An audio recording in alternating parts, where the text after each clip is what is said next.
dia. Nós vamos começar mais uma vez o nosso culto ao Senhor, onde a gente vai cultuando a Deus.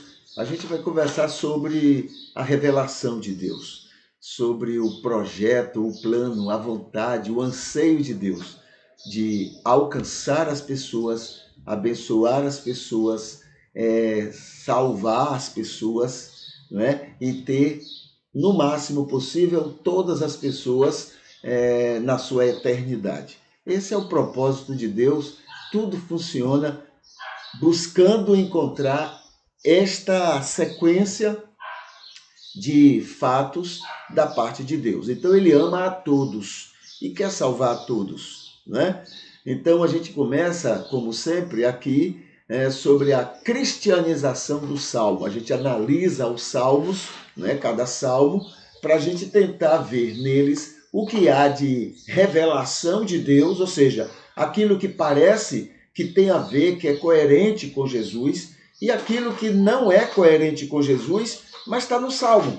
Então, esse que não é coerente não é revelação de Deus. É do coração do homem, é do coração, da compreensão, da boa intenção de quem escreveu, mas não faz parte da revelação de Deus. E no Salmo 2, a gente viu lá uma infinidade de situações totalmente aversas, né, a Jesus e ao ensino de Jesus. Portanto, o Salmo 2, pouquíssimas coisas tem a ver com a revelação. O resto está tudo voltado ao entendimento teológico fraco, pequeno, egoísta, intolerante do salmista. Tá? Então vamos agora para o Salmo 3. O Salmo 3, ele também vai nos trazer algumas coisas belas, mas também algumas coisas toscas, né? Vamos ver aqui. O título do Salmo é Confiança em Deus na Adversidade. Então vamos ver aqui. É um Salmo de Davi. Quando a Bíblia coloca que o Salmo é de Davi, na verdade esse né? Davi, esse tem a ver com o seguinte: é um salmo escrito por Davi, ou para Davi, ou sobre Davi, ou a mandado de Davi, entendeu? Então tem todas essas características, porque não fica claro na tradução se ele foi escrito por Davi ou dentro de algumas dessas maneiras que nós mencionamos agora. Tem a ver com Davi. E isso até explica, porque tem alguns salmos que Davi se apresenta como assim, pessoa muito digna espiritualmente. Não está muito longe do espírito judeu, não é? Daquela época e de hoje também, mas de qualquer forma parece quem lê dá um pouco de, fica aquela coisa assim, muito prepotente do indivíduo. Então dá para se justificar isso levando a entender que na verdade não foi Davi que escreveu, mas alguém ou escreveu por Davi, para Davi ou sobre Davi, tá bom? Então vamos ver aqui o Salmo 3. Diz assim: Ah, Senhor, como têm se multiplicado meus adversários. Muitos levantam contra mim. Muitos dizem de minha alma, não há salvação para ele em Deus. Porém tu, Senhor, és escudo para mim, minha glória e o que levanta a minha cabeça. Com a minha voz eu clamei ao Senhor e ele me ouviu desde o monte de sua santidade. Aí a gente fica até o versículo 4, tá? Então esse é o primeiro momento do Salmo 3. Vamos analisar alguns aspectos desses versículos de 1 a 4. Entre as muitas coerências no Salmo a respeito de Jesus, olha, a gente encontra muita coisa, a gente vai destacar algumas. Por exemplo, o título, isso tem a ver com Jesus, né? O título diz assim, Confiança em Deus na Adversidade. Isso tem a ver com Jesus. Quando numa fuga para não ter que enfrentar violência usando de violência. Daqui Davi está, ele escreve, né, ou alguém escreve por ele, confiança em Deus na adversidade, e aqui tem uma explicação que está lá no hebraico. Salmo de Davi, quando ele fugia da presença de seu filho Absalão. É interessante isso, né? Então, o título e essa situação tem a ver com Jesus. Ainda mais quando, numa fuga, ele estava fugindo para não ter que enfrentar violência, usando de violência. Ele poderia, né, criar situações com seus exércitos para enfrentar, mas não é cristão. Isso não casa com Jesus. Tá? Jesus poderia tomar uma posição ali, aliás, os apóstolos esperavam isso. Jesus poderia tomar uma posição, né, guerreira, armamentista, naquele momento que ele foi preso? Sim, poderia ou não, né? Poderia, mas ele fez? Não, não é o Espírito de Jesus. É o que Davi está fazendo, entendeu? É o que Davi está fazendo, fugindo de usar de violência para enfrentar a violência. Isso casa com Jesus, isso tem a ver com Jesus. Isso é palavra de Deus, entendeu? Vamos ver aqui mais. Segundo, cadê? Não, o terceiro. Muitos acham que estou vencido. Davi ou o salmista falando. Muitos acham que estou vencido. Estar nessa situação é a nossa grande chance de testemunhar. Está todo mundo achando que você está vencido. É a grande chance que você tem de testemunhar. Esse é o grande momento, né? Cadê? O mundo estará de olhos abertos para verem se pereceremos com Jesus ou não em nossas reações. Se pareceremos com Jesus, né, ou não em nossas reações. Ser cristão não é ser vitorioso sempre, mas é ter comportamentos de vitorioso sempre. É esse que é o testemunho. Entendeu? Muito bem. 4. Tu és meu escudo, Senhor. Tu és o meu escudo, Senhor. O salmo sabe e crer nisto. Sendo assim, ele consegue ver em muitos detalhes, né? Sendo assim, cadê? Ele consegue ver em muitos detalhes a maneira miraculosa como Deus age para ser seu escudo, mesmo quando a tempestade chega e amarga. Isso parece com Jesus. Tu és o meu escudo, Senhor. Não é? O meu escudo é que me protege. Quanto mais confiamos nisso, menos tolices a gente faz.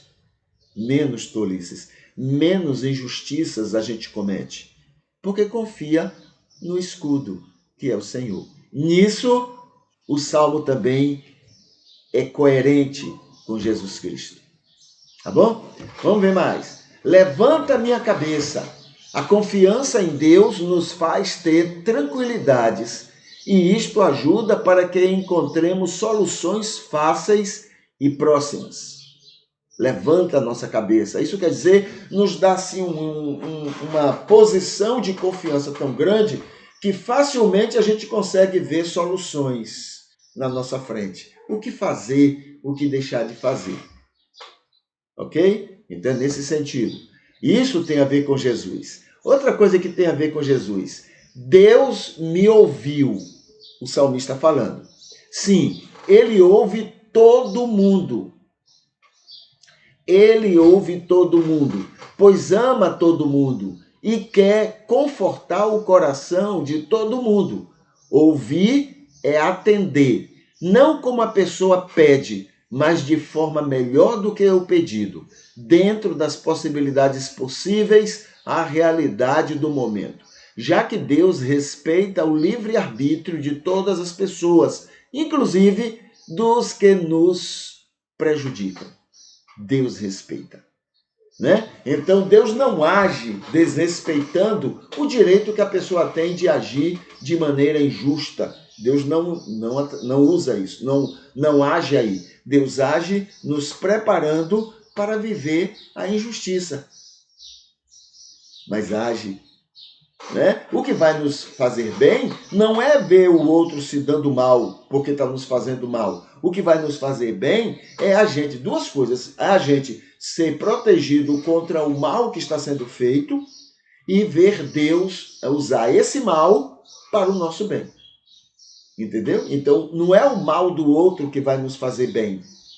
É até contrário isso, né? O que vai nos fazer bem é estarmos protegidos e Deus, né, agindo para fazer aquele mal se tornar em bem para a vida da gente.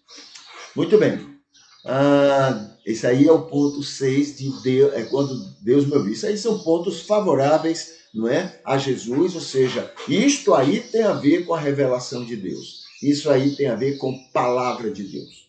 Agora vamos ver aqui o diferente, né? Entre as incoerências no texto, as incoerências com Jesus, então a gente vai encontrar primeiro. Tem se multiplicado os meus adversários. Tem se multiplicado. Isso mostra que tem alguma coisa errada acontecendo com o seu jeito de ser, com o jeito do salmista, né? Ou o jeito do rei está enfrentando tanta adversidade. Quanto mais parecemos com Jesus, menos adversários temos, pois daremos a outra face, andaremos a segunda milha, vamos querer a eles o que queremos para nós. Teremos um espírito pacífico, perdoar, cadê? De perdoar e ter um espírito respeitoso com as pessoas. E tudo isso faz com que cada vez mais tenhamos menos adversários, menos inimigos. Compreende? Então, essa coisa de tem se multiplicado os meus adversários, tem alguma coisa errada aí, né? No comportamento, na maneira que o rei estava agindo, fazendo, para que esse tanto de adversários surgisse. Quanto mais ele parecesse com Jesus, né, menos adversários ele teria.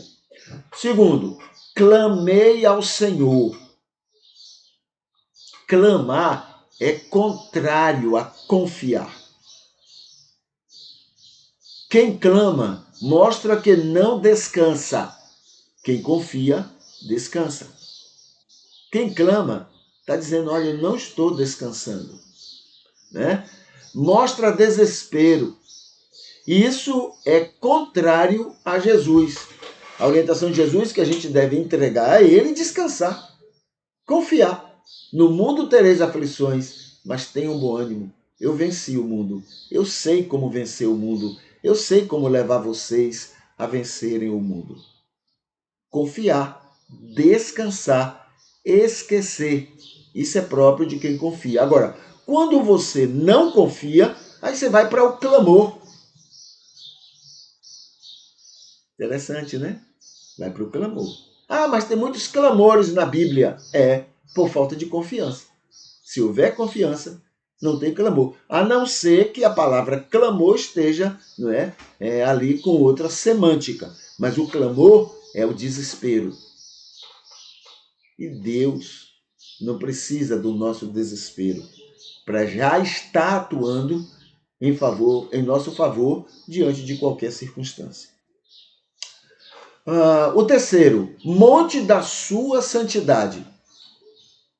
Isso é da prepotência do judaísmo, acreditando que só naquele monte, entre eles, que tem a ver com eles, é que Deus habita, reina e atua sobre o mundo. Então Deus está ali no meio deles, não dos outros, deles. Isso é prepotência. Deus não é propriedade de ninguém, é de todos. Deus ama todos, sem exceção. E quando a gente ama, a gente se dá todo para a outra pessoa. Entendeu? Então, isso aí é o monte da sua santidade, o monte ali de Sião, o monte do Senhor. Isso aí tudo é prepotência. Jesus falou isso, não é? Deus não tem monte. Deus está em todos. Em todos. Foi o que ele falou para a mulher samaritana.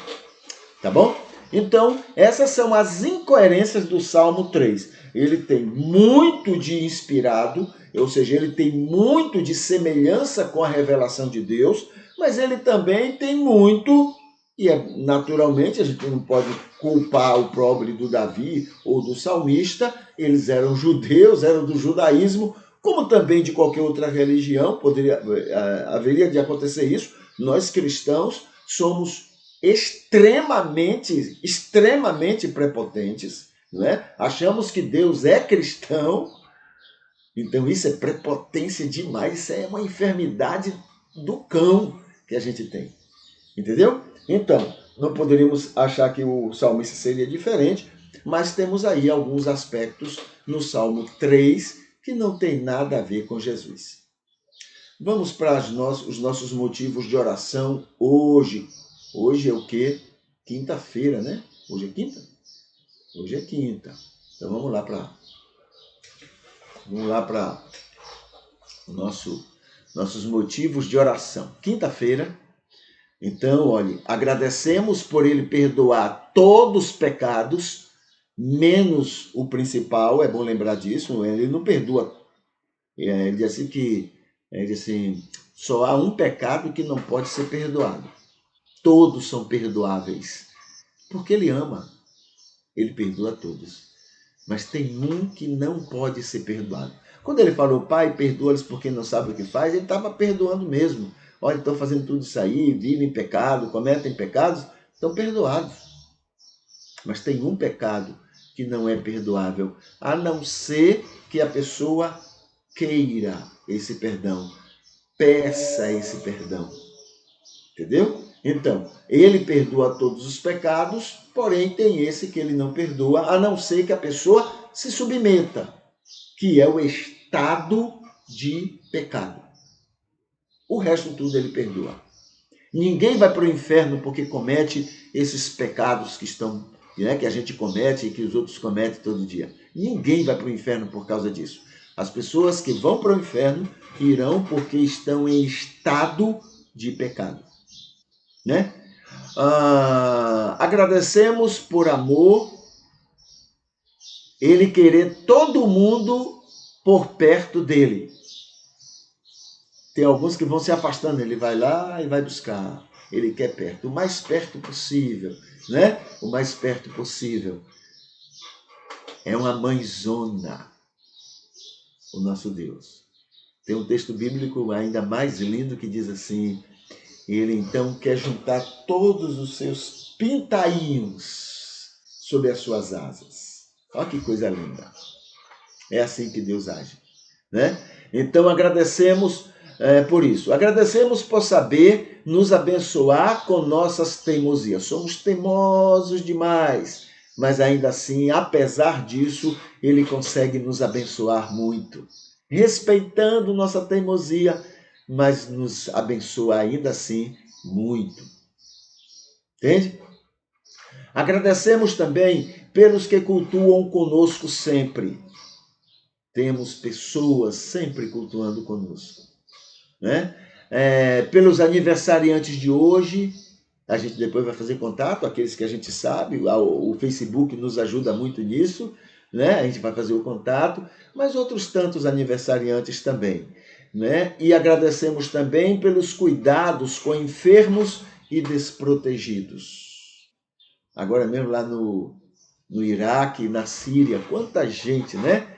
Quanta gente. E de alguma forma Deus está ali abençoando, protegendo, criando situações para ajudá-los, né, nesses sofrimentos deles. Muito bem. Pedimos, por favor, nos faça mais luz e sal para todo mundo, sem exceção. Luz e sal. que Ele nos faça cada vez mais. Também pedimos, por favor, tira toda a nossa intolerância contra pessoas. Nós somos intolerantes demais. Só a misericórdia de Deus para ter tanta paciência conosco. Intolerância é o nosso nome. Principalmente nós cristãos. Somos intolerantes entre nós mesmos, quanto mais com os outros. Pedimos, por favor, nos faça amar todo mundo ao nosso redor. Amar as pessoas, mesmo que a gente discorde do que elas fazem, do que elas pensam, enfim, mas que a gente ame essas pessoas como Jesus amaria e Jesus quer que amemos. Também pedimos, por favor, que nossa vida não atrapalhe pessoas buscarem o perdão de Jesus. E pedimos também, faça-nos atuantes contra a fome e a pobreza.